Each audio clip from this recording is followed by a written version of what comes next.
From the banks of Dewey Lake, it's the Dewey Pod Monster.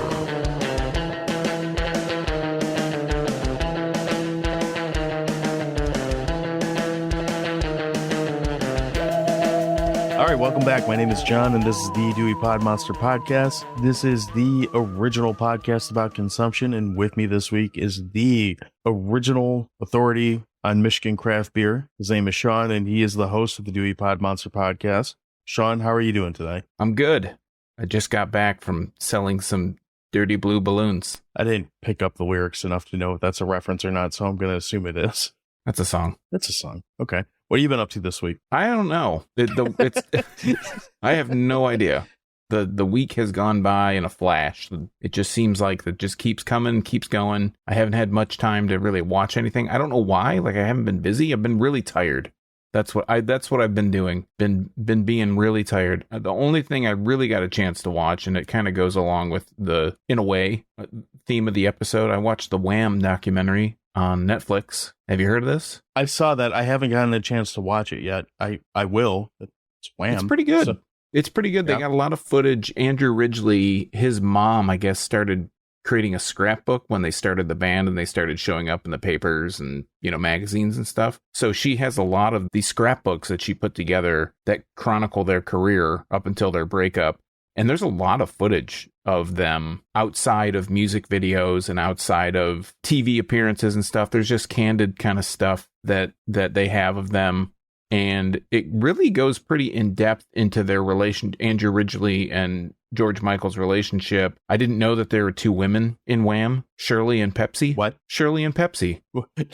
Okay. I didn't know there were any women in Wham, but I didn't know that Pepsi was a woman's name. Shirley was Andrew Ridgeley's girlfriend when they started the band. And they were a band, they were like a ska, I dare say they were a ska band under a different name before. And then when they formed Wham, Shirley was Andrew Ridgeley's girlfriend, and Pepsi was it was a different person before. They had another singer, like a professional singer, and then they left, and Pepsi was like a different professional singer that they brought in. And the first song that they had that really made it big was like a rap song. It was called Wham Rap, and it's not good at all, but they were very, Andrew Ridgeley wrote a lot of the early songs before any of the songs that you probably even know that are Wham songs, because they were bigger in the UK before they came over. And his style was a lot of political content. I mean, it was still poppy, not quite as poppy as Careless Whisper and stuff that Jitterbug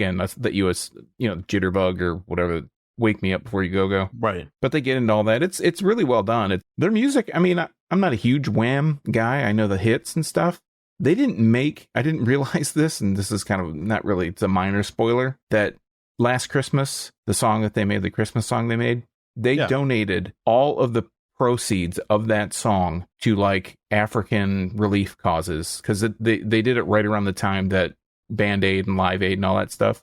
Yeah. When they did Don't They Know It's Christmas or whatever, they did Last Christmas, and they donated all the money up until just a couple of years ago, and I can't even imagine how much money that generated for those charities. But it was a good documentary. I really enjoyed it. I thought, kind of like when I was talking about Spider-Man last week, or Into the Spider-Verse, or whichever, Across the Spider-Verse, how at the end it felt like there was going to be more. I thought to myself when I was watching it, I'm like, there's 3 minutes left. Is this episodic? Because I thought that they'd go into more of post Wham, especially following George Michael, because I don't think Andrew Ridgeley really did that much after Wham. Right. But no, it covered Wham, and they split amicably, and it's a good documentary. Is it only one part, or it's not episodic? No, it's an hour and a half, roughly. It's kind of weird for Netflix. That's actually almost refreshing. I feel like everything they do is at least 3 episodes now. Oh yeah, it's got to be a mini, not a mini series, but a limited series or whatever. What's the difference? But yeah, it was refreshing that it was just one thing. It's interesting. I do want to watch that. I haven't had a chance to watch much this week that I have to actually pay attention to. I did watch 2 things. Did you have anything else you wanted to add before I totally throw off that topic? No, I didn't. I haven't watched anything else really of note. Just a bunch of bullshit. Some Henry Rollins crap. Some old Henry Rollins crap. Or new Henry Rollins crap. Just to see. Stand up? No, it was a appearance on some Australian show. Australian news thing. This morning. Yeah, it was on a morning show or something over there, just wasn't it? this year or late last year. Something like that, yeah. And all I could think of when I saw him, I mean, I'm not a huge Henry Rollins fan either, but when I saw him, all I could think of was like, he dresses like an old man. Yeah. He had like a black t-shirt or a gray t-shirt, like blue-gray pants and like beige New Balance or something. Boots. No, he wasn't even wearing boots. They were like tennis shoes, like trainers. And it looked really weird. Yeah, he's I have a lot of opinions about Henry Rollins, and I won't bore you with that. But when I saw him, he's been wearing the same general concept of clothing for 20 fucking years now. I haven't noticed New Balances. It's usually some pair of boots that he wears when I see him, or I've seen him, but that doesn't shock me either. I mean, dude earns some comfort, right? I just expected him to be in like shorts, barefoot, white t-shirt, black t-shirt, or no shirt. That's like the Henry Rollins uniform. Yeah, that's fair. He still looks like weirdly built to me right now. Like he's got that. I don't know exactly how old he is off the top of my head. I know he was born in, I think, in 63. So what's that, like 60? 60. Yeah, I think he did say he was 59 on the thing. Yeah. He's got that look of like a guy who used to do a lot of bodybuilding and has just not, but still has some of that mass, but it looks like it's like deteriorating, you know? Yeah. He still looks like he's in shape, but he has a weird kind of body shape, or it's just he carries it weird or something. I'm not sure. When I say he doesn't look, I don't mean he doesn't look like he's in shape. Like obviously he does. Who the fuck am I to talk? You're a shape. I am a shape. I'm a shape. That's true. Have a bowling pin pair thing going on. No, he has that.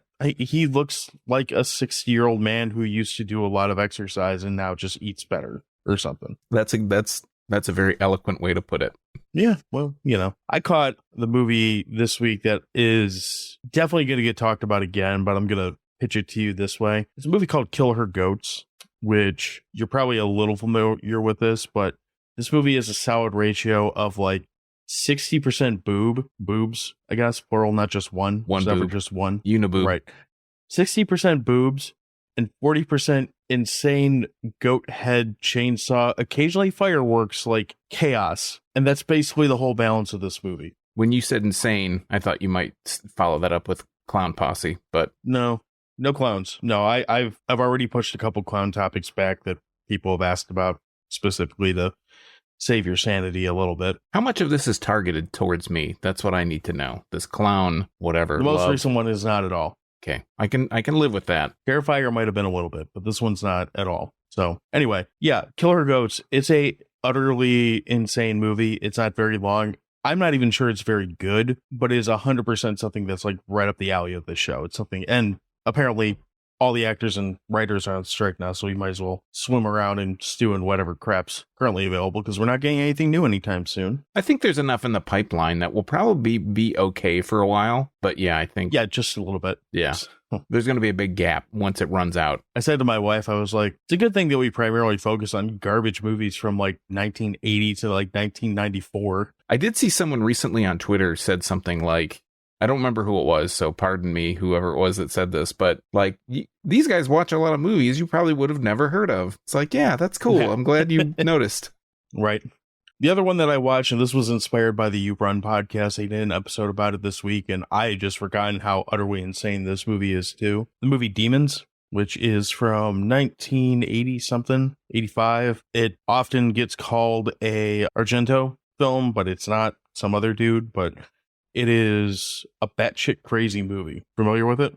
I know the name, and I want to say it's not Fulci, is it? No, it's something with the other guy. Yeah. That other Italian guy. Yeah. Luigi. Luigi, yes. That would be really funny, but that turns out to be his name. Cast, no, crew. It's probably under crew, right? Lamberto Bava. Yeah, Bava. Luigi Lamberto Bava. I'm familiar with the name, but I don't know. I know some Italian stuff, but not enough to be like, oh yeah, that guy. So this one's overdubbed really comically. Like it's got, do you remember how like it was okay in the 80s to have really stereotypical voices for like every nationality? Yeah. It's got a lot of that in it, but it's really it's got this like Evil Dead kind of feel to it, but I'd say this is batshit crazy as a movie like Evil Dead 2 is. This is just a whole another level of like unexplained insanity. And it's a good time. It's only like an hour and a half long, and I was not mad that I kind of I hadn't seen it in a couple decades, probably, like VHS rental, and going back to it's like an old pair of shoes. You just slip right in, you know? Well, sounds like I need to watch it. Yeah, well, I'm not going to suggest we do an episode on it anytime soon, just because there was another one out recently. Gotta give it a break, let it breathe a little bit. But I would suggest that you go check it out because it is a goofy, silly 1985 romp of Italian slop. That's really all the stuff that's relevant that I watched. Did I talk about Cocaine Shark last time? I don't remember. I don't know. I know we've talked about it, It's but not I don't good. know if you mentioned I'll just leave it at it's a shark, there's cocaine. It's not good, but it's on Tubi. Didn't you watch like Cocaine Panther or something? Cocaine Cougar, which was also not good. This was better than Cocaine Panther or Cougar, but not as good. Different cat. Not as good as Cocaine Bear, which says something. I think you mentioned Cocaine Cougar last week. Okay. So I'm so glad that you're continuing on your quest to watch the cocaine animal subgenre. Well, for the time being, I'm out of cocaine animal movies, so I'm going to have to move on to other drug ones like Meth Gator, and I'm anxiously awaiting Crackoon, if you haven't seen that. So I'm just waiting for Ketamine Camel to come out. I would watch that too. All these, you know what? If you're going to feed drugs to animals and have them go on a murder spree, I'll probably watch it, especially since it's all just bad animation anyway. Barbiturate Barracuda. There was a Barracuda one, but I think it was bath salt Barracuda. Oh, okay. And I don't know if that one's out yet or not. I don't remember seeing that one available to watch. Sounds Get like all these goddamn flock of flamingos out of my face. It's my new favorite subgenre is drugged up animal movies. That's all I got, though. So you mentioned that this topic this week somehow relates to Wham. So the topic this week is the album A Fantastic Planet by the band Failure, which Failure is a band. It is. It is the most Generation X name band that I can think of. But before we get into this album, tell me how this relates to Wham, because I missed that. Oh, just because they're music. Oh, They're both music, and we're grasping at the thinnest of straws for that comparison. I mean, that is a very thin straw for that comparison. Yeah, But they're both music. They do something to your brain. I mean, I suppose that's true. So yeah, we're talking about an album this week. We haven't talked about an album in a little while. The last one we did was the Codefendants album, and this is definitely a tonal shift from that. So we're still in the overarching category of rock music pretty soundly. I wouldn't say this really pushes the boundaries too much outside of what it's going, like what the sound is that it's going for, but we'll get to that in a second.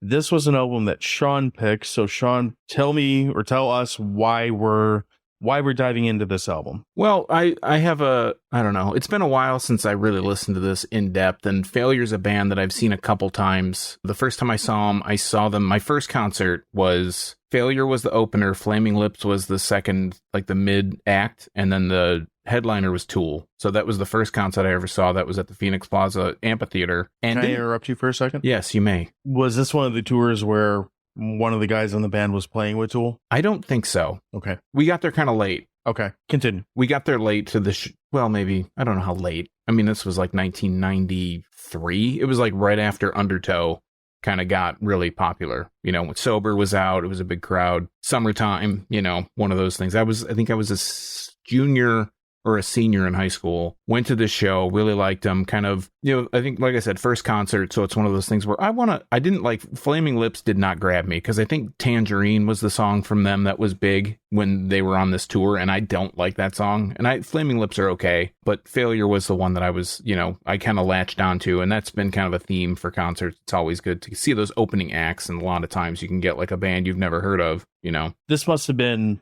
before, because I had read somewhere or heard somewhere getting ready for this episode that both the bass player and the guitarist had played for, like, subbed in for members of Tool and A Perfect Circle. So I was just curious if they were double dutying it for that show. No, it doesn't sound like they were. No, and I think Magnified, Comfort was their first album. Magnified was the second one. And when Fantastic Planet came out in 96, this kind of, again, relates back to Tool. I was going to Western Michigan University in Kalamazoo, and there was a mall, you know, where you would pick up your albums or, you know, tapes or whatever it was.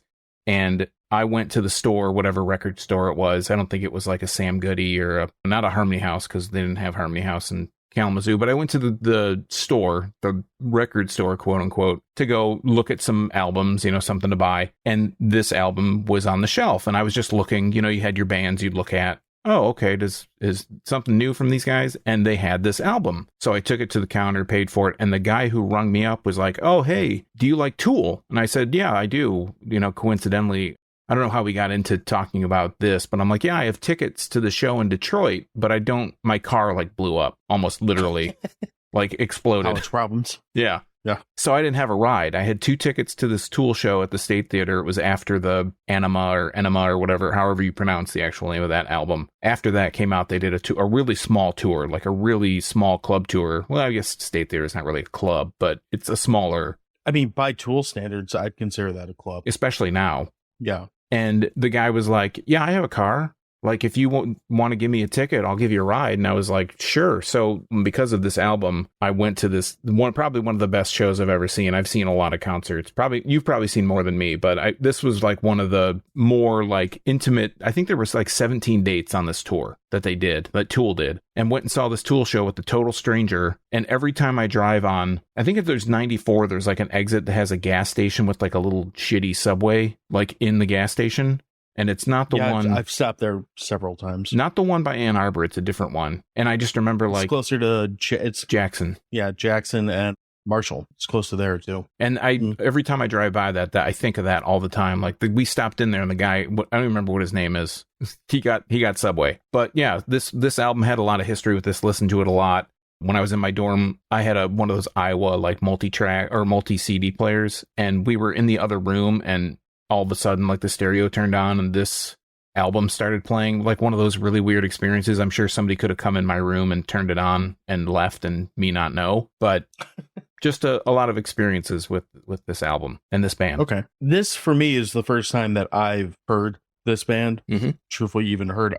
If I don't want to say I haven't heard of them, because this was a time that obviously I was similar age, similar type of stuff I listened to. I wouldn't be surprised if they came across my ear at some point and I just didn't really know what I was listening to, something like that. But I don't have any memory of this band or them, anything like that. But I found this and I'm sure we'll kind of break into it more track by track, but I found this to feel very much so like a time capsule. Like if you ask me what alternative rock, and I'm again using a very high level like term for genre of music, sounded like between 1993 to like 1998 roughly, this is the kind of album I would say that's what alternative rock was at that point. Not so much this album in particular. There's something on it that doesn't quite hit that commercial level of success, probably because it doesn't really have, in my opinion, like a hooky or a catchy single that might have made it stand out for like radio consumption. I wouldn't say that's a negative. I don't think there's anything that's real airwave friendly, if that makes sense. It does. I put this in the category of being like, we have space rock, but this is like spacey rock, because a lot of the songs have this, and a lot of their music just in general has this kind of, they use a lot of samples, a lot of layered sounds that aren't just, this is a 3-piece. This is Ken Andrews on vocals, electric and bass guitar, Greg Edwards on electric bass, piano and some percussion, and then Kelly Scott on drums. It's a 3-piece band. But they layer in a lot of sounds that are not those few instruments. There's like stuff from movies. There's one song, I'll mention it later on, but there's a sound in this song that I had never heard before until listening to it this time. There's like really, some of the songs have really complex chord progressions and note progressions. It's not like your typical cookie cutter 90s rock music, alt rock, and it reminds me a lot of like Hum. Hum has like this similar kind of spacey theme to their music as well. If I was going to put like if I was going to call this a genre, what I would call it, and being as specific as I could, Seattle space rock with hints of Pink Floyd would be how I would call it. And I find this album to be really, and I'm going to use this word so many times so we can make a little mini drinking game on the Fantastic Planet episode, sludgy. It has these like sludgy, almost like working. I'll probably call it fuzzy. Yeah, but it has like the bass is really thick. Mm-hmm. You know, it's got like almost like Alice in Chains kind of music has it, when it gets really slow and really like dirgy, it gets really like sludgy. It's just like you're just like working so hard to get through this, and the upper kind of guitar tones are what kind of pull you. Those bass tones like that you're talking about, they remind me a bit of some early Melvin stuff, which is another Seattle grungy rock band. And I should mention, this is not a Seattle band. I think it's the guitar player is from Seattle, but this is an LA band, not a Seattle band. But again, I played this 3 times over the course of the week, and each time that I did, I couldn't get away from the whole, like, having lived through the grunge explosion, and you'll be familiar with this too. There was a period in time for about 3 years there where there were so many bands that really pushed this kind of sound. Some of them stuck around, some of them didn't, some of them got huge and whatnot. But that Seattle grunge sound, whether you were from Seattle or not, was a huge thing for a little blip on the radar for like a 3-year period there. And this, I only listened to about half of their first album just to kind of get an idea of like where they came from. And I had read too that that's the only album they had that actually had a producer on it. So I kind of wanted to hear what it sounds like if someone tries to rein them in a little bit. I don't think they did that. I don't think they listened to the producer that much based off what I heard. But it's got that kind of rainy day, kind of hazy, lo-fi, like drowning feel to it through a good chunk of this album. Ken Andrews is the producer on this, and Ken Andrews has gone on to produce not a whole lot of stuff. After Failure, he did his own project called On, and then he did Year of the Rabbit, but he was also the producer on Blinker the Star, a couple Blinker the Star albums, Pete Yorn albums, a few other people. You can look on Wikipedia. I would say he's probably produced about 50 albums, give or take. And I think he has like a YouTube channel now that he kind of goes through production. He may have done even more than what's listed on Wikipedia. But this album did actually have a single that we'll get into it. Stuck on You is the single. They actually had a video for it, which was really weird. Like I remember staying up late on Sunday or Saturday night, whenever 120 Minutes was on MTV, like, oh, there's up next is this song from Failure, and holy shit, Failure has a video. And I remember on my 28.8 modem downloading the video so I could watch it as a postage stamp, and it probably only took like 8 hours for it to download on my crummy dial-up connection, so I could get a magnifying glass so I could watch it. Yeah, the good old days where even with that magnifying glass, those pixels were probably about the size of a Cheez-It or something like that. Yeah, 4. Yeah. There were 4 pixels made up the whole thing. Sounds about right. Yeah.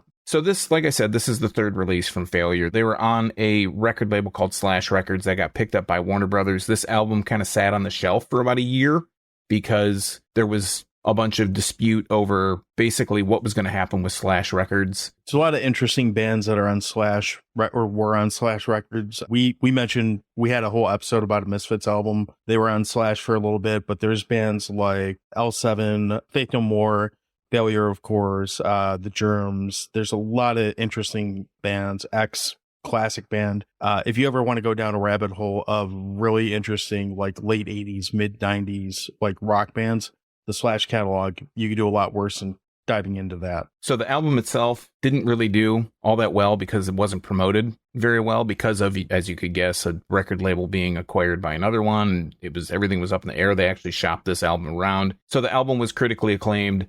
Like I said, the video for Stuck on You was made, but no other videos were made. Little promotion was made for the album again because of the disarray of the record label, which was in the process of actually being dissolved when the album was released. So again, it was shelved for a year. And the reason that I really wanted to kind of come and revisit this is, number one, because when we do albums, we kind of go back and forth. Like, you'll pick one, I'll pick one.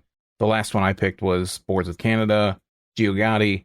And this one, because there is supposedly at some time, when, I don't know, a documentary that Ken Andrews is actually cutting himself is going to be released. So I saw a thing on YouTube. It was like the trailer for it. And there were people that I would not have thought were going to be praising Failure, right? Like they had Tommy Lee was interviewed for the documentary. Hayley Williams from Paramore? Is that her name? Yeah. She is interviewed because Paramore actually covers a song off of this album. Butch Vig Paramore I can see. Tommy Lee confuses me. Butch Vig from Garbage, and he's also a noted producer in his own right. And a guy from Silver Sun Pickups. I can't remember what his name is, but he's also in the documentary, in like the trailer. So I was like, this was a big album in my life at one point in time. Like I stopped listening to it because I had listened to it so much. One thing I'd say about this, like, just so you mentioned finding this at a record store, and I know there was an additional story to go with it, but it's very similar to the days of going to the video store and finding the movie based off the cover and whatnot. You mentioned it sounded like you knew the band ahead of time, like knew of the band ahead of time, but the art is something that's interesting on this because one, I don't know if you got into the whole like sci-fi, like book realm at all when you were younger before everything was electronic, but the cover looks just ripped off of like any science fiction book, which is kind of entertaining. But this is the kind of album that I feel like if I came across it, I would at least pick it up and be curious about it, because I do miss those days of being able to go through and thumb through actual physical copies of things. And now the benefit is of the way things are now, like with streaming and everything, you're never so invested that if you don't like a new album or don't like something that you feel like you're, shit out of luck. The other hand is I find myself, and I've heard other people say there's no good music anymore. I don't agree with that at all. We both loved an album that came out this year that we did a whole episode about. So I certainly don't find that to be a thing, but there's a lot less like you pick something up, you try it, and you discover these little like hidden gems just based off something that caught your eye with it, where I don't feel like that's really, if that is a thing with streaming music, it's a lot less frequent that you actually are willing to give something a chance just based off like the little thumbnail or whatever that they have. So I think it's worth mentioning that just the look of the art on this album is enough to kind of pique your curiosity. And just to piggyback off that, there is a reason that it looks like that. Oh, I know. Do you know the reason? I don't remember, so enlighten. So the album artwork is like directly inspired by an illustration on L. Ron Hubbard's 1954 book, To the Stars. Like I'll include it in the show notes, but if you look at the picture for the cover of that book, that illustration, it is almost like a direct match on what this album art looks like. And after a while, for me, being a big fan of this album, I actually get really annoyed at the artwork for some reason. It's just like, I don't know. It's very sci-fi in its own way. It is very intriguing when you first see it. I think because it's a little crude, like it's a little unrefined, and maybe that's obviously on purpose. It's that specific style. Maybe I'm just not a fan of that style. I don't know. I mean, you're not wrong on any of that. Obviously, being tired of it's a whole different thing. But yeah. You're not wrong on any of that. But there's something about that like kind of crudeness and that unrefinedness that, for me, works to its strength. When you look at like a lot of modern like album art, it's either like we're going the minimalist route where it's something that's very, 2 to 3 tones and very like simple, easy to see artwork. That's fine. That works. Or it's like super high produced, like we got Banksy to fucking spray paint this and we took a picture of it to make it look whatever. There's not a lot of risk when it comes to when you see it album art anymore, or at least it doesn't seem like there is. I don't know if I would go as far to say that this was a risk, especially not in 1996. Like I can think of a million album covers that look, depending on your point of view, as terrible as this or as great as this. I could make an argument either way if I really wanted to. What about that bread cover with the chick with her boobs on the album cover? Man, that was cool. We have a 60% boob ratio that we require, so yeah, especially on album art. Yeah. Anyway, let's get into the tracks. Oh, and to mention this album, if you didn't notice from listening to it the few times that you listened to it, it's considered to be like a cyclical album. So at the beginning, we have this whirring, clicking, bell kind of ringing stuff going on. And at the end, it has that same kind of soundscape. So the idea is at the end of the album, when it starts over again, it kind of just continually flows into itself. Well, it's got the interlude tracks as well that are significantly shorter, that feel like they're there specifically to flow from. It has songs that are, it feels like there's 2 types of songs on this album. There's songs that are meant to be, for lack of better wording, full-length actual tracks. And then there's these interludes that are really just meant to be glue between 2 tracks that wouldn't quite feel like they go together otherwise. The first song on the first track is Saturday Savior. And to mention this album, a lot of the interpretations of this entire album basically boil down to, and I'm going to say this probably on almost every track, come down to drug abuse.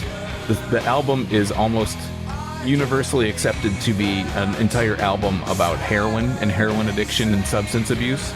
But this song, Saturday Savior, to me, while it can have that kind of connotation, it feels to me like it's more about somebody just being your fuck buddy.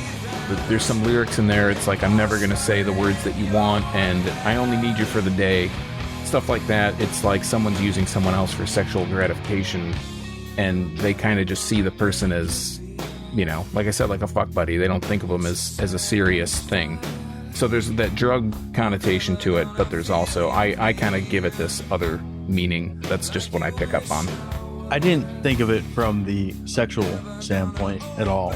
The drug overtone on pretty much everything, it, again, plays to that early night or mid-90s, this is mid-90s, alternative Gen X sound.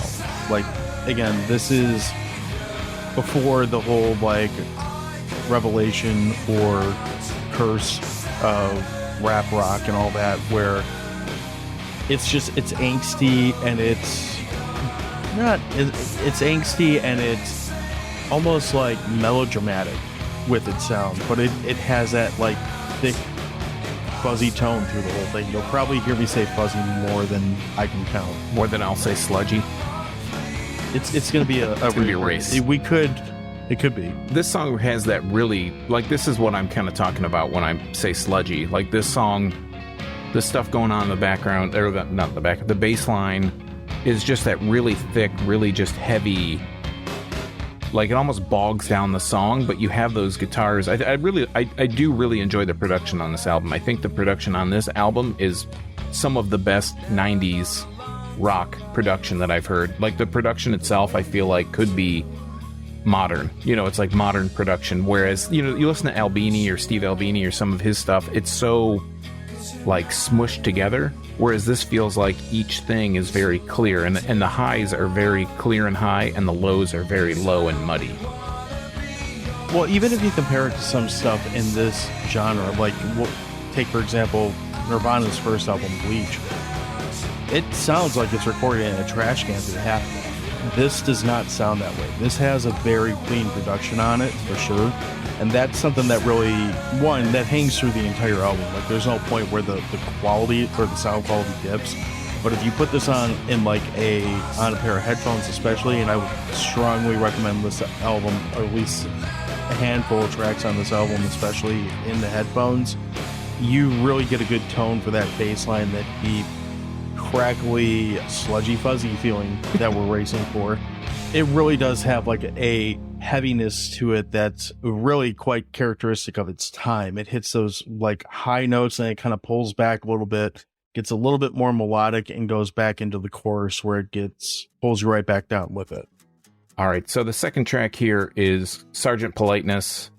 It's almost like you don't need more than that little opening part to really be able to talk about the song itself. That really heavy like drop tone that you get right at the beginning, for me, that's the highlight of this particular track. Like, that heaviness, that, you know, that raucous sound that you get, it works. This is one of the tracks that I felt kind of, you might hear this a lot from me on this album too, but I feel like this album this song maybe need to be trimmed down by like 30 seconds to a minute to kind of get it a little bit tighter. And maybe this plays to the drug theme that you mentioned, but it hits points with me where I'm just like, all right, but let's move on here. But you're also talking to a guy who generally likes, 45 seconds to 2 minute songs. I do find this album in general, to be very much like, there are a few songs on this album that I don't want to listen to because I don't like the repetitiveness of the choruses, or there's something about the song that's just like, okay, cool. Like you said, some of it does seem like it goes overly long. And this song, again, while it's probably about drugs, the thing that it makes me think about is basically a song about somebody who is so bored, they just do shit to be harassed by the police. They change stuff in the bus station or whatever. They fuck around with stuff, and it's like they just don't have anything else to do, and maybe they're just so drugged out they don't have anything else going on in their life. But it just seems like that's kind of what I pull from this song. Again, probably some kind of drug reference.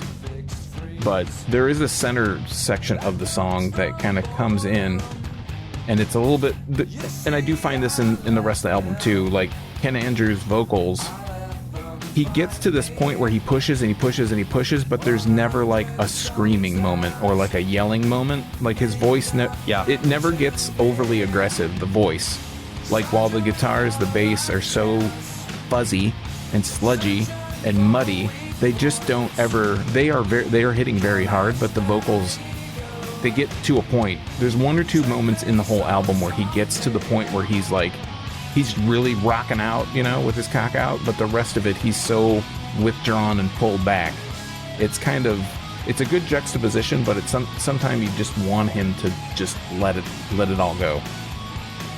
It kind of feels out of place for me that he never hits that point. There's moments where, and I've heard other people say that, oh, it kind of sounds like Kurt Cobain, which I don't know if I'm going to go that far. There's moments, though, where you want him to kind of push just a little, or at least I want him to push just a little bit harder. Whether, I don't necessarily need that to be a scream, per se, but something that's kind of forcing his vocal tone just a little bit higher, lower, more of a range. Like he hits this very angsty, almost monotone feel through most of this album. I feel like the tempo is the biggest thing that changes from spot to spot on this album. Yeah, I do like his voice, but I feel like he does have this very like limited range on purpose, and it's probably served him pretty well because if they perform, you know, when they perform recently, he sounds exactly the same when he sings. So it's maybe he's preserved his voice that way. I don't really know. So next up is one of the first few of these. I think there's 3 on this album. They're segues. They're actually named Segue 1, 2, and 3. To be perfectly honest, before I heard this album, I didn't even know what a Segway was. And it's not Segway like the thing that you ride on, but it's a segue as in like a transition from one thing to the next. And there is just a little tidbit, little fun fact for the audience out there. The Segway actually stands for the Sloan Extension for Galactic Understanding and Exploration. And it is like, there's a whole Wikipedia article. Whoa. Yeah. Did you just pull that out of your ass, or where did that come from? Yeah, no, I've memorized that. Okay. Segway 1 is a dwarf spheroidal galaxy or globular cluster situated in the Leo constellation and discovered in 2006 by Sloan Digital Sky Surveys. It's located about a distance of about 23 kpc, so about 75,000 light years from the sun, and it moves away from the sun with a velocity of about 206 kilometers per second. So basically, it plays on this whole space theme, but what it... No, I'm reading a Wikipedia page. This album is deep. Yeah, dude. You gotta get super deep on this one. Basically, these segues are literal segues, but generally taking away from, you know, this whole Wikipedia thing that I just read to you. It has this space kind of connotation. These segues can go from stuff like this, where it's a good bridge between 2 tracks, to like, I think Segway 2 sounds, and we won't play those in depth, but it sounds like basically Jetsons cars, like panning around your speakers and stuff like that. So the 4th track on the album is called Smoking Umbrellas. See, we have already mentioned the band Tool and how these guys had, after they broke up, they had played with Tool and played with the Perfect Circle. This song kind of feels like it has some of that influence or that type of vibe that Tool and the Perfect Circle kind of get. Some of that Tool legacy. Yeah. Like if they had some, what are they? Not percussion drums, but like some, not bongos. Fuck. Timpani? Yeah, that type of stuff going on. Like it would feel like it would something. fit right in. Yeah, it would fit right in with this. Yeah, this is, again, probably another song about drugs. Yeah. But I like that the song starts with this really strong guitar lick that just kind of plays by itself. And again, while probably being about drugs, this song makes me think about, basically, it's just a dream sequence, the whole thing. Like he's talking about, he says right here, the fireman called out, we have another smoking umbrella left here. The guy wants to wake up, but he just can't come out of the sludgy dream, fuzzy, sludgy dream.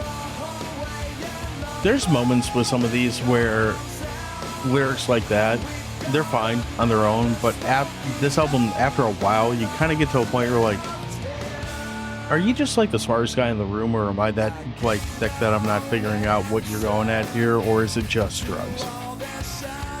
I know for me, I really do like this album quite a bit, but the thing that Ken Andrews, just in general, his lyrics for me, I don't listen to lyrics very often. Like, I don't like internalize them. For this, I was actually a little surprised you picked an album with lyrics, honestly. Well, for this one, because I've heard it so much, I have put my own kind of ideas on what the songs are about. But just Ken Andrews in general, I don't really like his lyrics because they just seem very... I won't go as far as to say they sound like Gavin Rossdale and Bush's lyrics, which I think are probably some of the worst mainstream music lyrics of all time. Like, they just don't make any sense. He's just saying words, you know, like if you think of the song Glycerine, like if you read the lyric sheet, it makes no sense. Machine Head, got a machine head better than rest, green to red machine head. Like, what the fuck does that even mean? That doesn't mean anything. You're just saying words that rhyme. I never liked Bush, but not just because of that. I hate them. Terrible. I hate Bush. I like it trimmed right off, but like a pizza slice. Yeah. But yeah, so I don't really like, for the most part, after a while, I can listen to this album right now, front to back, and I remember things about it, and I pick up things that I remember, but the lyrics get, like, even on Ken Andrews' other projects, like I said, with Year of the Rabbit. Year of the Rabbit, I think, is probably the best lyrically, but it gets to be kind of like, ugh. But yeah, so Smoking Umbrellas, probably about drugs, but again, we get some of that trudgy bass.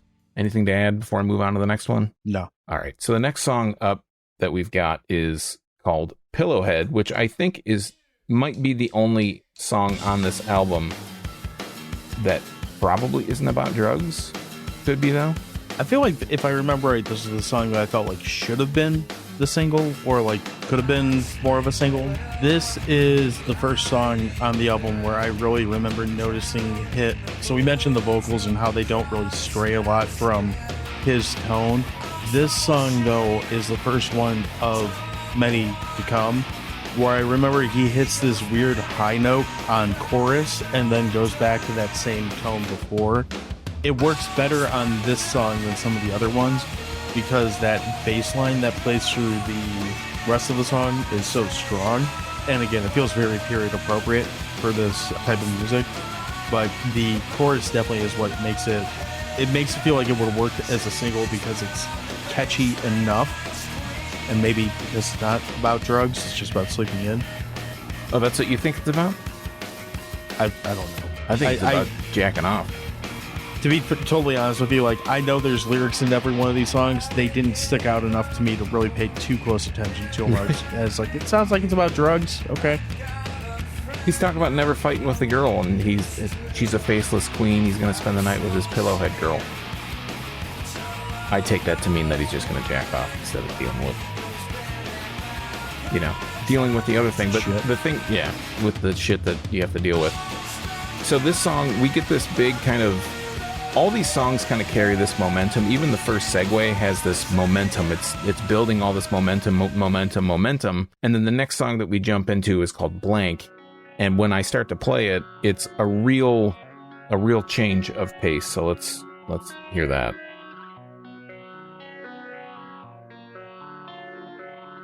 So you go from these like really high energy songs, really kind of driving tribal rhythm, and then it just like screeches to a halt with this song.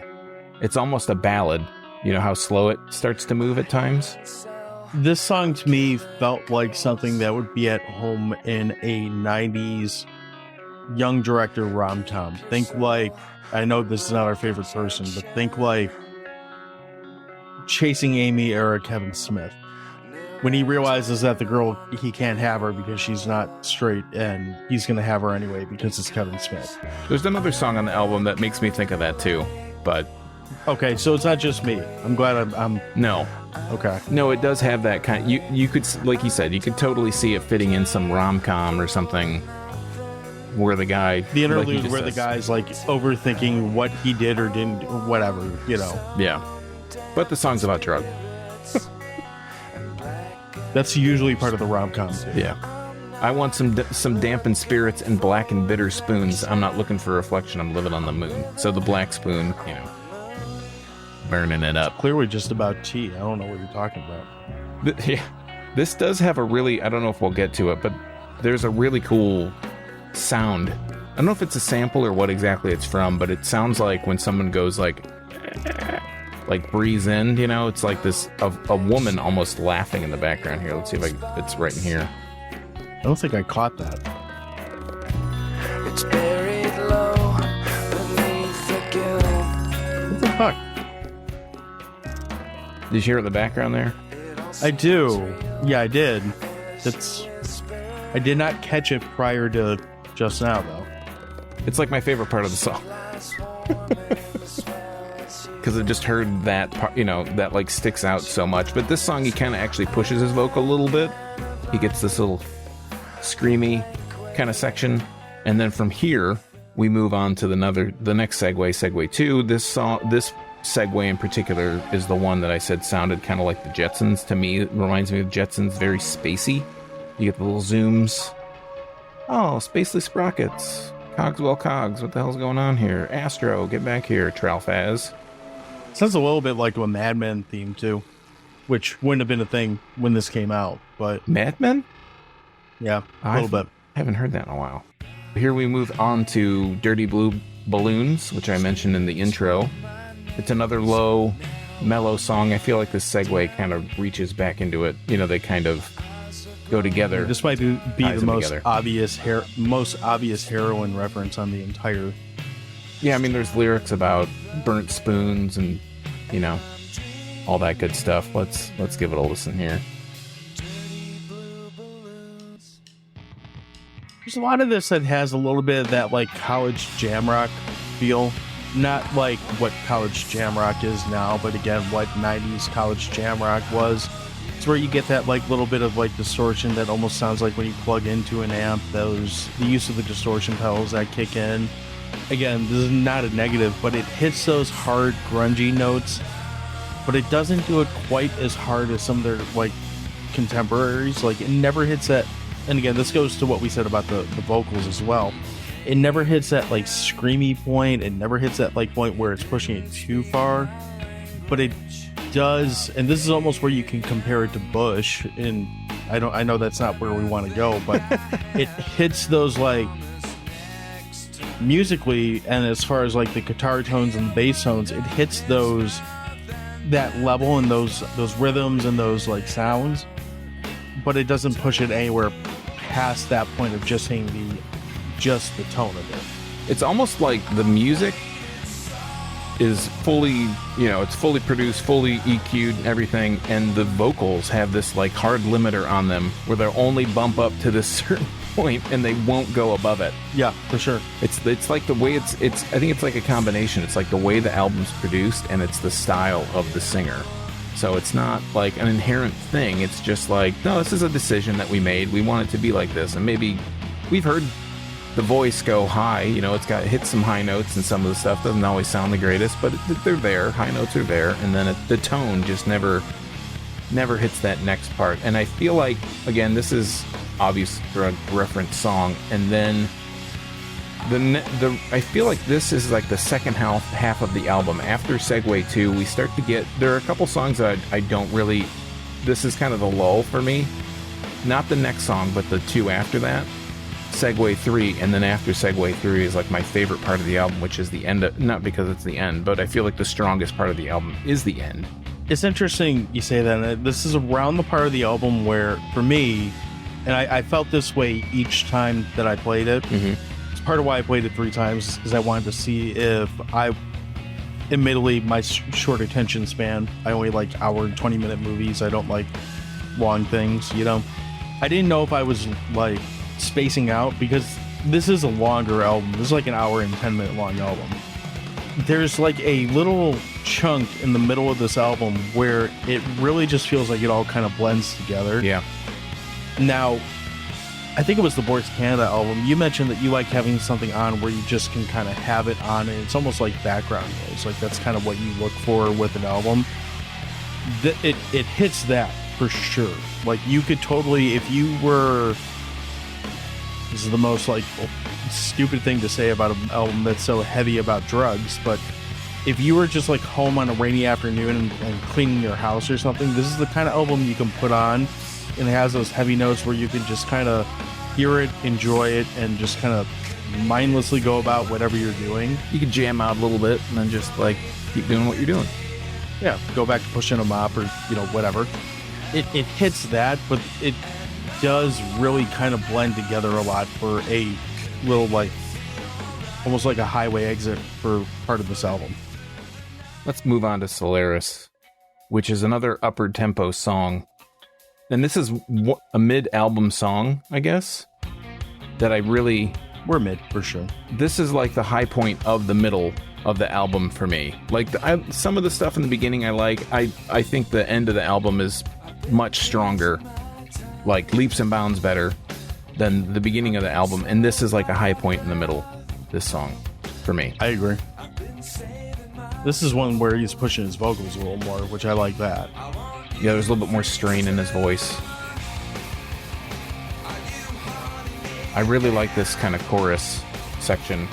And this has a bit of a sample in it. I don't know if it's what language it is, if it's like Russian, if it's Norwegian, some kind of Slavic language. I don't know if we'll get to it in this little clip. But this song, from what I was reading, the name of the song is Solaris, and it is based, I guess, around ideas in the movie Solaris, which is I think it's a Russian movie. I really like the chorus, I'm on an ocean that has a brain and makes us dream. I'm on a mission to wipe imagination clean. I think that's the kind of plot of that movie. I haven't seen it, but from what I've read. Didn't they remake that recently with Clooney? I think it's different, but yeah, it's the same title for sure. I haven't seen either. This one is pitiful. One of probably my least liked songs on this album. This one, to me, has a really... Because of the chorus, it's very repetitive.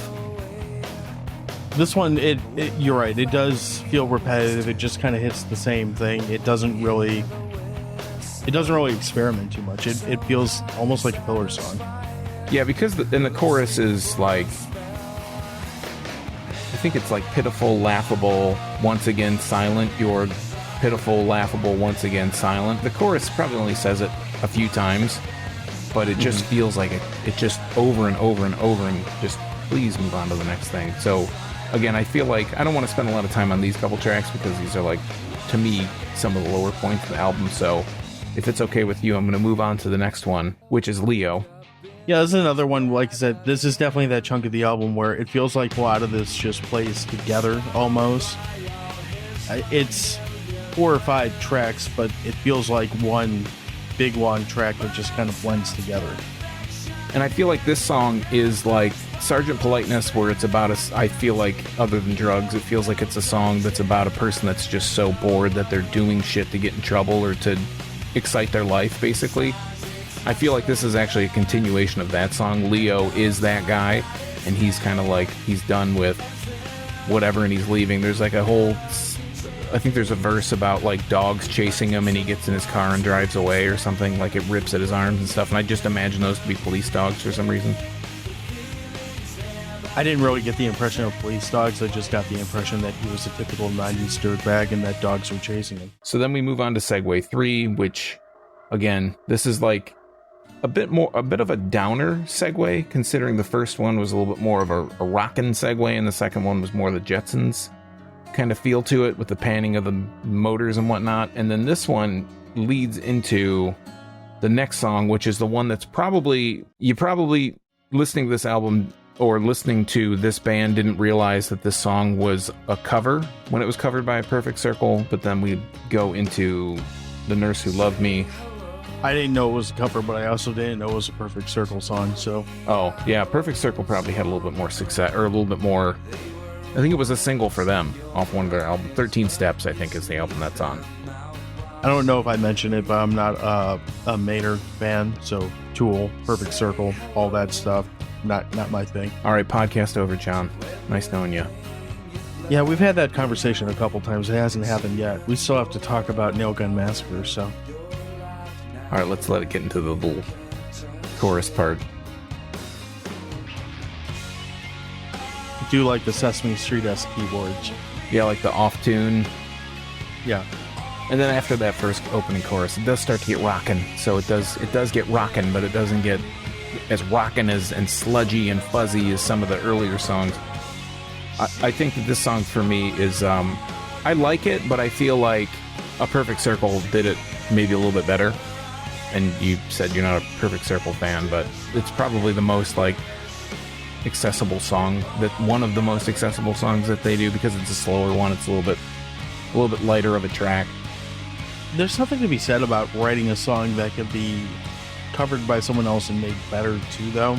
I'm not going to go through and like list songs I like the covers of better, because that would be a waste of time, but it does make you come back and appreciate the original song and where it came from. So I didn't realize that, because again, not a fan, but that does, even though I don't know the cover, make me appreciate it a little bit more. So then we move on from there. The song, basically, The Nurse Who Loved Me, you can take it two ways, I guess, like all dressed in white, blah, blah, blah, blah, stuff like that. It's about heroin. He wakes up on the floor with his face and he's studying the rug because he can't move. I also kind of look at it as a person that's delusional about a nurse, becomes infatuated with this nurse. I really do like the instrumentation on the song. It's got a lot of subtle layers going on in the background, kind of rolls into that whole theme. But next is another space song, and this is my favorite track on the album. It's probably a good place to point out that the musicianship on this album is at a really high level. Like, you know, we've talked a lot about the vocals. We talked about how, at least I said that I don't think this was like a major hit album because there's not that one like super catchy song or anything like that.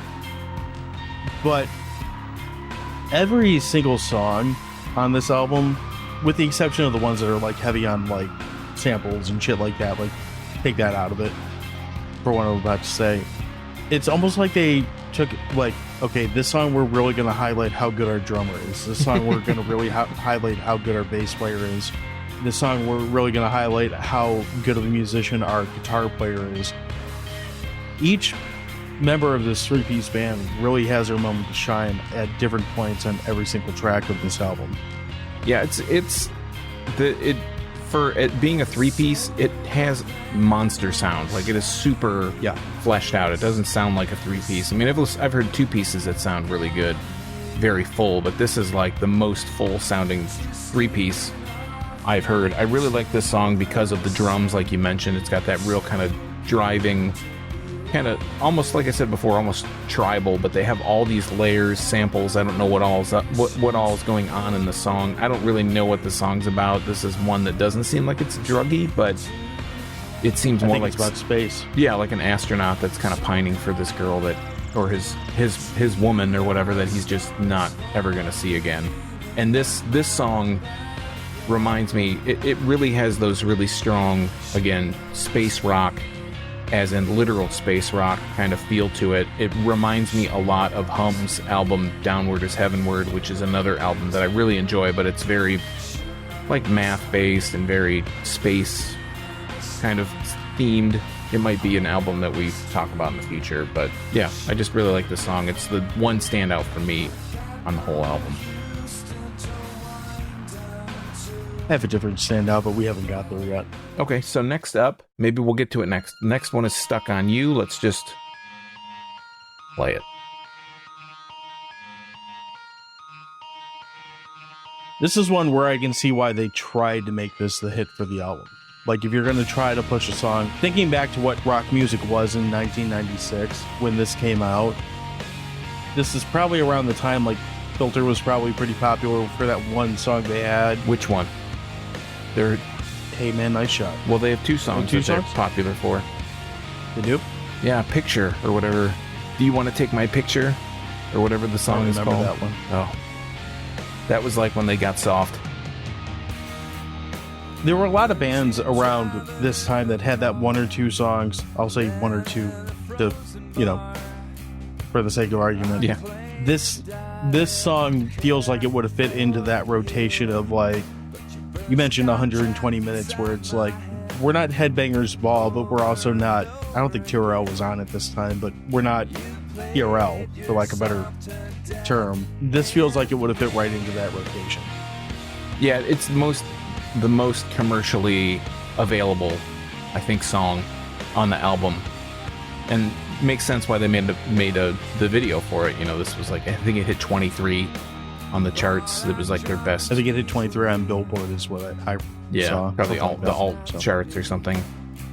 But the video's cool. It's got this kind of James Bondsy kind of look to it, and I think that they a lot of blue. Yeah, flames and stuff. They're dressed in not necessarily tuxes, but they're suits, like without ties and whatnot. And I think that they decided to go that James Bond route because they couldn't do, like, you know, a bunch of floors with needles and stuff all over them. It gave me vibes of the band The Hives. Like, not the sound, what they're wearing, but the look. Yeah, the look. The sound totally different. I don't know if we want to linger on this, but the track that I really liked on this one that really, like, struck with me is the next track. Okay. So this is my favorite song by far. Well, let's get to it, and I'll just want to hear it. Here it go. Thank you very much. Super sludgy. And that's why I love. When I heard this, the first time this came on, when I heard it, I was in the car and I had the volume up pretty loud, and that bass note just hit so low, so sludgy, so fuzzy. It hit those low tones, and I instantly was like, well, that's going up another 4 or 5 clicks, because it's truthfully, it doesn't, like, carry through the whole song. Like, you get maybe 40 seconds of this and then it kind of switches gears, but that first 40 seconds where that sludgy, like, just doom sounding bass note, fucking love it. It's the high point of the album.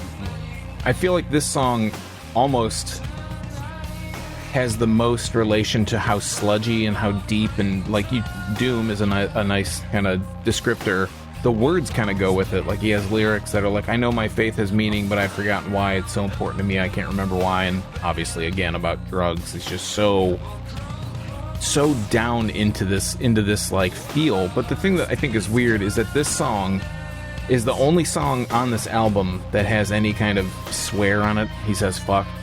And the album, when you pull it up in Apple Music, has an explicit tag. And it's like he has one word. Yeah, I didn't even notice it, but we could probably do a whole episode just based on the PRMC and that whole bullshit and what that was, since we both had to deal with it, you know, as adolescents. But the other thing that's cool about that really deep, sludgy note on this is it's got that cinematic feel. Like, I don't know where you would put it in a movie, but I could totally see, if you take the vocals off, just that dark, sludgy tone feels like it could fit into any number of different movies and any number of spots. Yeah, fight scenes. Yeah, I don't know. Montages. Yeah. The depths of depression could do that too. And then we move on to the last track, drug which scenes, again, maybe. Drugs, drug use, yep. Substance abuse. I could see that. I think you're onto something there. So the next song is the last one. And again, cyclical. At the end of the song, it has the whirring and the clicking that you hear at the beginning of the song, but let's play it. It is called Daylight. I know I mentioned it before, but do you get Pink Floyd vibes off of the clicking and the whirring and that type of stuff? Yeah, it has, like, Money. Is that Money? A little bit like stuff from Dark Side of the Moon. It has a definite Dark Side of the Moon kind of feel. Because it's also, Dark Side of the Moon is, I think it's in a way a concept album. I feel like this kind of has some of those concept rock kind of feelings to it too. And this song is another one where the vocals actually push. Like, I think it's more of echo and reverb than actually someone yelling, but I like that kind of feel that it has towards the end of the track. And that's the album. It totals hour and 8 minutes, so it's not a short listen, but like you said, there are elements of it where you can just kind of sit, do something, have it on, and you're kind of you'll jam out to it. I mean, it's got a lot of jammy, sludgy, fuzzy. The drums are awesome. I think a lot of you think of drummers when you think of really classic, like, highly regarded drummers, and you're like, how does this guy have this many arms to be able to, or legs or whatever, how did they have so many limbs that they can play these complex kind of rhythms? And I feel like there are a lot of rhythms and drum beats in this album in general that you're like, how the fuck did that guy do that? They're pretty amazing patterns. All right, so we've gone like on forever on this album. I'm very curious, and I almost said something to you yesterday, but I didn't. I'm really curious to hear your kind of take on the album as a whole. I'm going to say my rating for the end of whatever I'm about to say here, but my overview on this album as a whole. So this album is an album that does a lot of things right. It very, like I said, very, very much so feels almost like a period piece at this point. Me personally, I don't have the nostalgia for it. I didn't find this when it came out. I found this almost 30 years later, so take that for what it's worth. But it, like I said, for me, the second I put this on, I was like, Jesus Christ, 1996 called it once its album back. And that feeling doesn't go away through this album at all. That being said, this is not a bad thing. This album does a ton sonically that is worth checking out. If you're an audiophile, this is the kind of album that you want to put on to kind of test the limits of your speaker system, to test everything that you're going to hear, pick all the little pops and nuances and things that you don't pick up on your first listen through. The subject matter, you know, we've said it ad nauseum here. It's so drug heavy that fine. I mean, I'm not necessarily against listening to 18-ish tracks. Is that right? 18? 12? What is this? 17. Okay, 18-ish. Yeah, you were close. Tracks about drugs and whatnot. That's not necessarily a problem, but I kind of wish they would have somewhere to really anything involving vocals, whether it's the lyrical content or the vocal content with the vocals itself. I would have liked to have heard that pushed a little bit further. I feel like it just gave a little bit more. When you do hear the lead singer kind of push a little bit, it does add something to the vibe of this album. This is a solid album, though. There's a lot of people that say this is a classic. This is one of the best albums they ever heard, and that's not really how I feel about it. But I can see where people are coming from with that. If you're into really any 90s rock or Tool or A Perfect Circle, those types of vibes, you should absolutely check this out if you haven't already. On the hot dog scale, I'd probably give this like 7 Scientologies out of 10 moldy Seattle drug-induced hot dogs. It's a period piece to me that doesn't break any molds, but it excels really well at the sound that it's going for, and is a shining example of what this era and this sound should sound like, if that makes any sense at all. Yeah, it does. I think for me, this is an album that I listened to a lot, for a period of time, and mainly the reason I wanted to talk about it is because I feel like I know who Failure is. I've followed them pretty closely for a while, and they broke up for a little bit, and now they're back, and I don't know if they're touring, but they put a record out, like, I think 15 years after this one, so like 2011-ish, and I think they put another one out since then. And the one that they put out immediately after, well, not immediately, but the 4th album they put out, I didn't really like because it kind of didn't surpass this album. And then the newest one, I think, came out 2017. I've only listened to it a little bit. I really liked it, but I wanted to kind of bring this to the attention, I guess, as a kind of a, like you said, it is a time capsule. It does encapsulate this one specific place and time, but I do feel like it is a little bit more modern than a lot of the 90s stuff is. I do really like the production. Like I said, it's very segmented. There's a lot of pieces that you can kind of pull out of it, and it's not like your typical 90s indie album or alt rock album, I guess, where it's just like mush. It's just mushy, like you said about Nirvana being recorded in a trash can. It doesn't sound like that. It's very crisp and very clean. The instrumentation, a lot of the kind of the themes, not necessarily the drug theme, but I feel like a lot of these songs have like these double meanings to them, and there's all these layers and things. The accompanying movie It's not actually accompanying to the album, but I think the album was somewhat inspired by the movie Fantastic Planet, which is like a animated movie out of Russia and Poland. That's a cool movie too that you should watch at some point. It's trippy and shit. But for me, this album, a lot of things surrounding it. Like you said, I think if you're like a Tool fan, if you like 90s rock or you kind of want to dig in a little bit, this album is supposedly very influential. Some people, like you said, the best album ever recorded. I don't know about that. I mean, there's a lot of more albums that I really enjoy, and I fell off of this album for a reason. I think my main gripes about it are when I do listen, if I don't listen to the lyrical content, like if I don't listen to the words, because the vocals never like reach this height, they just kind of drone. You know, there's this very limited range of notes that Ken Andrews and the singer gets into. It just drones, and the other instrumentation outdoes the vocals. On the other side, if I actually listen to the lyrics, some of them are very interesting, and I like some of the phrasing around it, but a lot of the other ones, some of the songs become very repetitive. The choruses become very repetitive. That would be my big knock against it. Like if I were telling someone about this album, I would say the music itself is awesome. I really enjoy the music. Don't pay too much attention to the lyrics. For me, a really good, you like drugs. Yeah. I mean, even if you do, it's kind of like it's like overload on it, because you can kind of interpret it different ways. But anyways, I digress. I think my rating for this, really love this album at a time. Still do enjoy it, like coming back to it after several years of not listening to it. I feel like it's good to kind of give it a break every so often to feel some of it is a little bit more fresh. I would give it 8 fur-covered catacombs out of 10, or I'm sorry, well, I almost screwed up my own scale. 11 mustard-covered hot dogs. So I think we're pretty close. Catacombs, something that was on the... It's the last. It's a lyric in the last song. I got a catacomb with fur-covered styrofoam.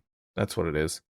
We're basically lockstep on this one. So I mean, I really love this album, but it's like a time and a place. Like I have really fond memories listening to it, and a lot of the memories, the nostalgia surrounding the album. But on top of that, it is a really good album. I like the Perfect Circle cover. I haven't heard the Paramore cover of Stuck on You, but I feel like this version of Stuck on You is the definitive version. Well, and I wonder, like, curiously for myself, I wonder if I had that nostalgia vibe for it, because you didn't call it that, but that's essentially what we're talking about, is a nostalgia for it. Because at this point, I was already like knee deep in punk and ska and all this other garbage shit music that I listened to. This era of rock, I was aware of it because it was what the mainstream was for that period of time. But I can't say that I got into this scene or like followed these bands too closely. So I do wonder if I had discovered it 30 years ago, if I would have, well, I guess 27 years ago, if I would have had a different opinion of it. My musical taste diverged so much from this point. You know, this was like the mainstream kind of, I mean, it's not mainstream, but I just thought it was like, oh, this is a cool album to go back to, because this is one that I feel like not a lot of people probably ever did hear or know of this band at all. I do think it's ridiculous and silly when I go back and watch, like I'll be on my YouTube rabbit hole or whatever, and I'll look up bands that I liked or an artist that I like a song and I want to hear more stuff or see live performances or whatever.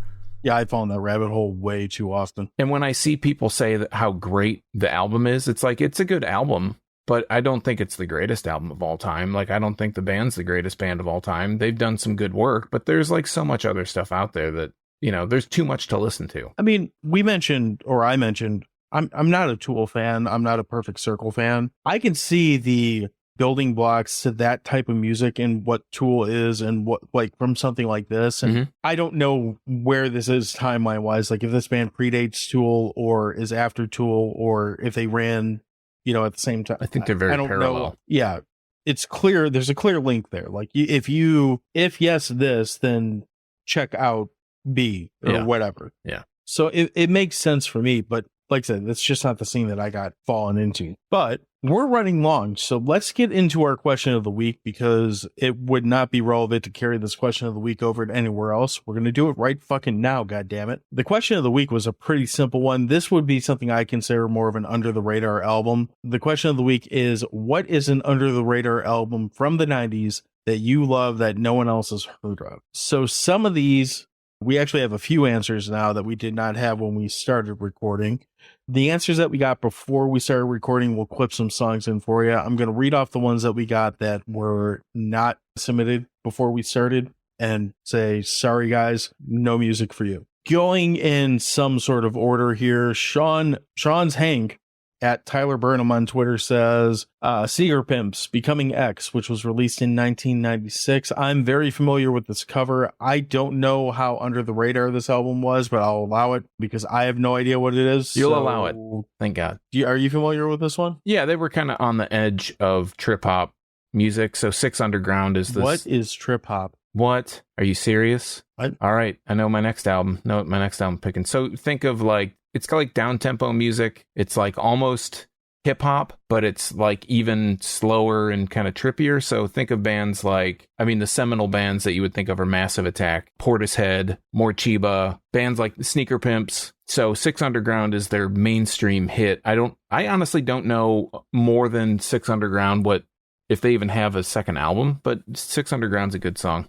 Seth Vargas, who is at OSethHY or Oseth Y, he actually has 5 different albums here, and I don't know a damn one of them. Holy shit, let's hear them. Quiz time.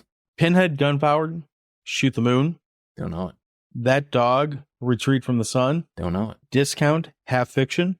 Don't know it. Sun Volt, Trace. Sun Volt, I do know Sun Volt. Okay. And the Broadway's Broken Star. Man, we're betting like, what, 200. In baseball, it's not bad. That's not good either. We'll have to check those out. Yeah. I'm not familiar with these either. And Seth, I'm sorry, we didn't catch these before we started recording, but I will check out, both of us will check these out because they'll sound interesting. You know, to give Seth some credit, those are like the deepest cuts of any of the stuff that was sent in. Some of it, you know, we've heard before, so. I'll go that mine might be as deep, if not deeper. Well, yours is local deep. Seth's are so deep, they put yo ass to sleep. They might. Boomer over at Podcast in the Woods, who is going to be a guest on the show in the next couple weeks. So listen to him, check out their podcast. They are at Podcast in the Woods or at Woods Podcast 1 on the socials. They are talking about the band Kitty and I think it's their only album, if not, I know it's their first album, the album Spit. He says, saw this group at Edge Fest in Tulsa, Oklahoma. I was hooked ever since. Don't know how obscure it is, but it's a great album. I had to check to find out when this album came out because I knew it was kind of right on the borderline. It came out in 1999, so you made the cut, Boomer. Oh, lucky you. Awesome. I remember seeing Kitty at either the Tattoo the Earth Festival or the Ozfest Festival. I don't remember which one it was, but it was one of those, like, at the time, like, oh, this is the hard music, but not too hard music type thing. They're great. They're basically a 4-piece, all-female led nu metal band, if you're not familiar with them.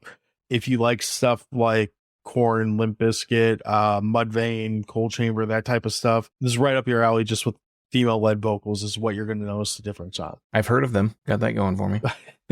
So we're going to switch gears and go over to Facebook. And on Facebook, Jason Wells and Bourbon gave us the recommendation of the band God Lives Underwater and the album Life in the So-Called Space Age. So this album, or this song, we did get a clip for. He recommended the track Alone Again as a hook for the album. Sean, you're familiar with this album, right? Yes and no. I'm familiar with them enough to like recognize the cover, but I thought there was a song. I feel like we kind of had this little off-air conversation about this. I feel like they kind of went. God Lives Underwater went from being shit is what we did. Yeah, pretty much. God Lives Underwater went from being almost like a stabbing westward / I don't know, one of those light Nine Inch Nails kind of bands, and then went more the electronic route as they went.